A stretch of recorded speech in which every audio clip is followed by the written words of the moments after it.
Monsieur Roger Edeh, président fondateur du parti As-Salam, du parti national libanais de la paix. Bonsoir, Monsieur Edeh. Merci d'être en ligne avec nous.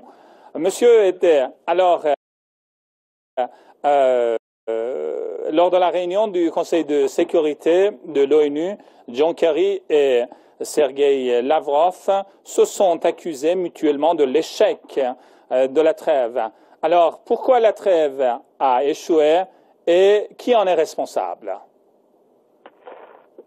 D'abord, je suis de ceux qui n'ont jamais cru que la trêve était autre chose qu'une trêve humanitaire.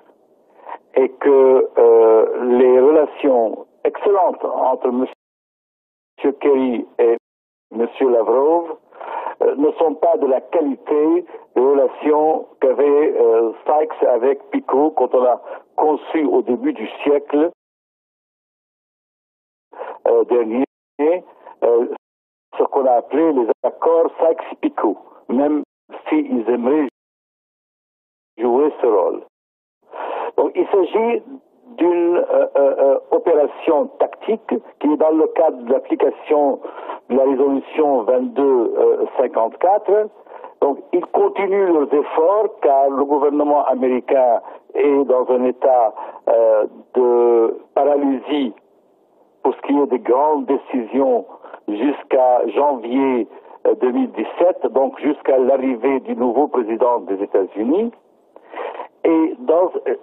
Mais dans ce cadre, le rapprochement et la coopération entre la Russie et les États-Unis reste la clé de la résolution de la crise en Syrie.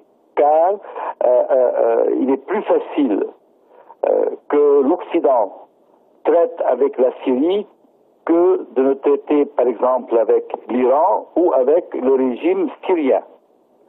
Bien qu'il y ait dans l'affaire irakienne, dans la coalition contre Daesh, il y a de la coopération sur le terrain où sont impliqués tous les acteurs, inclus les Iraniens. Mais pour ce qui est de la Syrie et de la conception de nouvel ordre régional, nous devons attendre l'année 2017. Donc aujourd'hui, il y a 31 camions qui doivent passer dans la région de Damas pour aller donner de l'aide humanitaire à Mouadamiyat Hacham.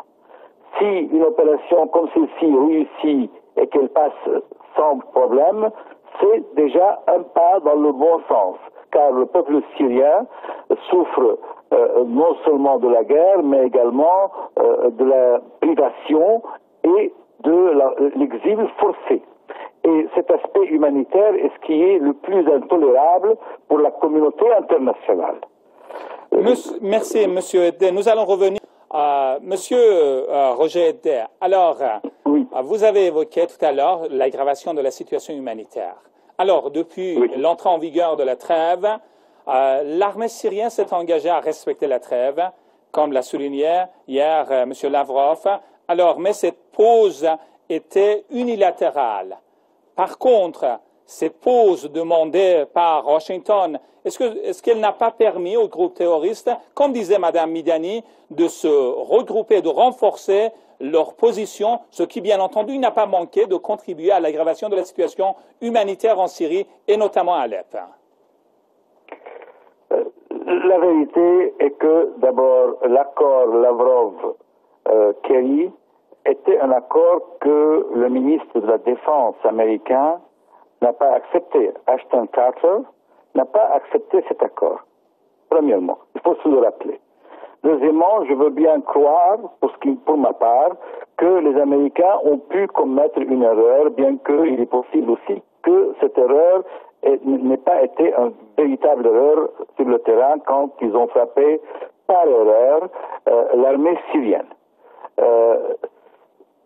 D'autre part, tous les dirigeants européens, inclus cet après-midi Gentiloni, le ministre des Affaires étrangères italien, accusent le régime, il n'accuse pas l'opposition, il accuse le régime de ne pas respecter la trêve. Donc les accusations, elles volent des deux côtés, du côté occidental comme du côté de la Russie. La vérité est que la Russie et l'Occident sont beaucoup plus proches qu'on l'imagine, mais ils savent quelles sont les limites de ce qu'ils peuvent faire.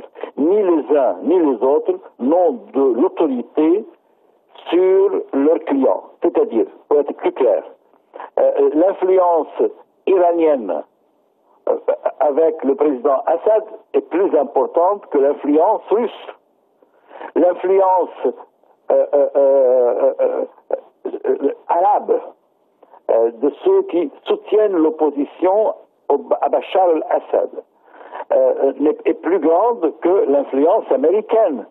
Donc, quand il y a un accord entre deux grandes puissances occidentales, mais qu'en réalité, sur le terrain, dans un pays qui est la Syrie, je comprends que Mme Midani qui a parlé de la Syrie parle de souveraineté syrienne, et je suis tout à fait sensible à cet argument, mais en réalité, la Syrie a perdu sa souveraineté et elle est devenue un champ de bataille, un grand champ de bataille dans lequel sont impliqués des acteurs du monde entier, des acteurs de la région comme des acteurs du monde entier. Merci infiniment. Alors, une toute dernière question à M. Edder.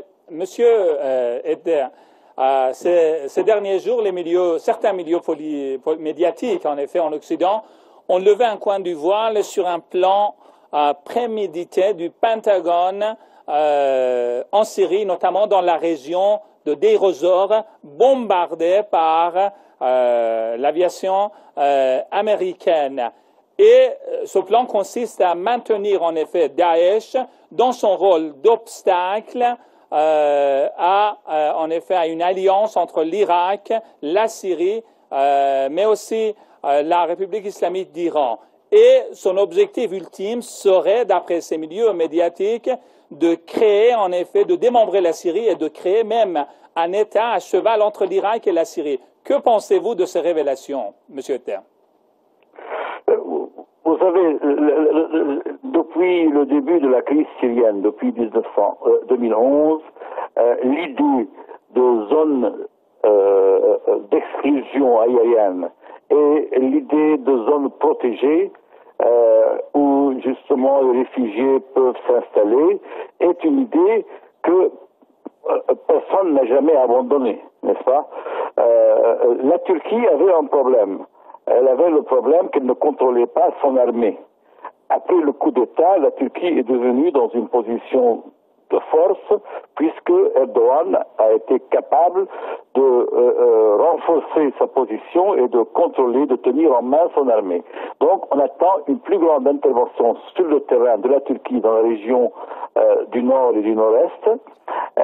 Mais pour ce qui est de Daesh, il y a certainement une volonté internationale conjointe de combattre Daesh.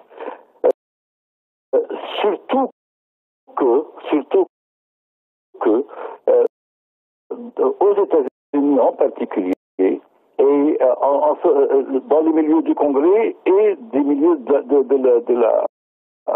l'armée et des informations qui étaient accueillies par Ben Laden quand Ben Laden a été assassiné, on pense que Daesh n'est pas seulement dirigée par elle-même, qu'il y a aussi derrière Daesh une utilisation à caractère iranien.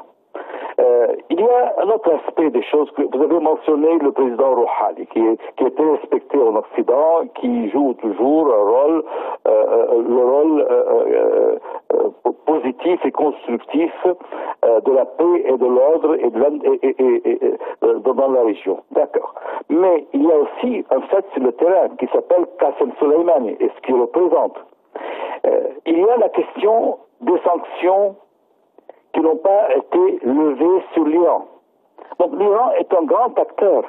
L'Iran est un acteur que ce soit par alliance ou autrement, comme Mme Midani l'a mentionné. Alors, il y a un fait. L'Iran est un grand Monsieur Edder, acteur régional. je vous remercie infiniment. Nous sommes à court de temps, si vous permettez. Il ne traite pas directement avec le président Assad et son régime, mais il traite avec Lavrov. Merci, Lavrov, Monsieur Edder. Monsieur Edder, je vous remercie. Alors, merci infiniment. Nous sommes à court de temps.